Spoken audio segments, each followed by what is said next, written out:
Hey, welcome to this video. My name's ChrisBe, and if you clicked on this video, you probably just arrived in Teyvat and you are a new player, right? You are probably looking for some tips and want to avoid some mistakes. I've got you covered, and here are my top Genshin beginner tips. First up, don't rush.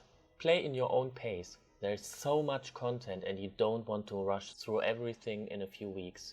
However, if you want to play with some friends, both of you have to be at least adventure rank 16. What is the adventure rank, you ask? This is basically your account level. Level 60 is the maximum, and you level by exploring, doing quests, and doing domains, basically by just playing the game.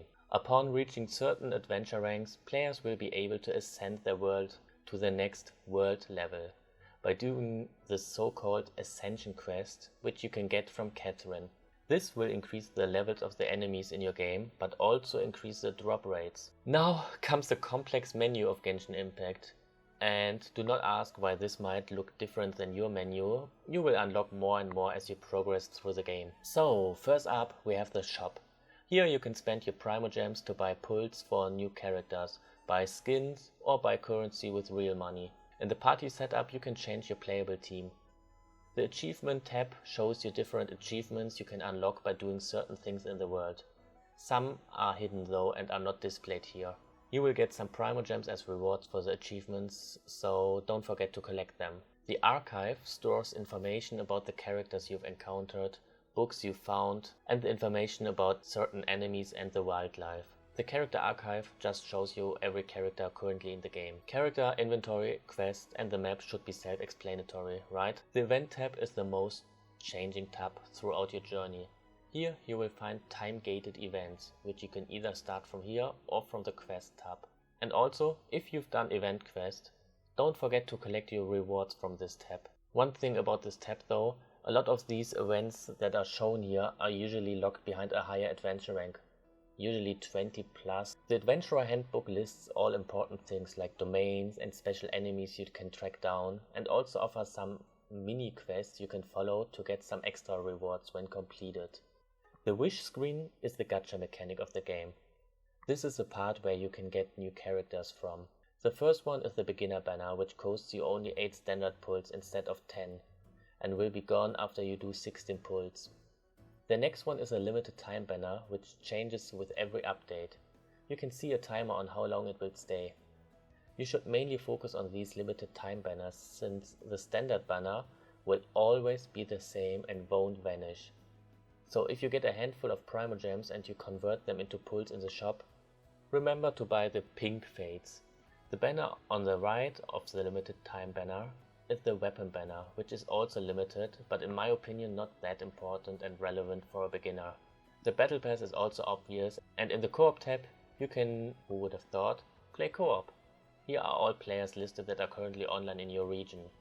But if you have friends, you should use the friend tab in my opinion. Now let's come to the currencies of this game. Those here are Primogems, which you can collect by various means like exploring, opening chests, completing challenges and quests, and by redeeming codes. You can exchange these Primogems in the shop for intertwined fates and acquaint fates. First one being for limited time banners and later one being for the standard banner. But remember to focus on the intertwined fates first if you have a character in focus. This here is Masterless Star Glitter, which you get while summoning for characters. You can exchange this at the shop as well. The Stardust is also a currency you get while wishing, which you can also exchange in the shop. The stuff that are not the fates are usually not relevant if you regularly farm for the resources. And these here are Genesis crystals. You only get these when spending real money. This here is called Mora, the currency of this world. You can spend it to buy food, recipes, weapons, basically everything in this world. But it is also required to level up your characters and equipment. Next we have this in the corner of your map. This is called resin, which is needed to do most of the things in this world related to making your character stronger. You spend these at these flowers after defeating a boss or doing these ley lines. You also need these moons in domains. The resin caps at 200, so if you think you won't farm today, rather go to the alchemy table and convert it into condensed resin, and it won't disappear until you use it. And you make way for your resin in the top corner to regenerate. These things here are ley lines. and in each region of Genshin Impact you can find two of them, a blue one and a yellow one. Both of them let you fight a group of enemies. The yellow one gives you Mora, and the blue one gives you EXP books, which are required to level up your characters. These are called domains. At the start of the game you cannot really interact with most of them, but it's worth unlocking them if you stumble upon one of them during your journey, because they function as a teleport point. There are different types of domains in every region. The ones you will mainly use are the artifact domains and talent book domains, both important for building characters. Now let's look at the character screen. In the first tab we can level up our character and see their stats. Right underneath it you can give your character a weapon and level the weapon in that screen as well. If you have duplicates of your weapons, you can use the Refine tab to increase the boni the weapon gives you, which are displayed in that text window. The artifacts are the thing that define your character's strength. Each character needs different stats, and it's worth checking out YouTube and Google to make the best out of your characters. Next up we have constellations.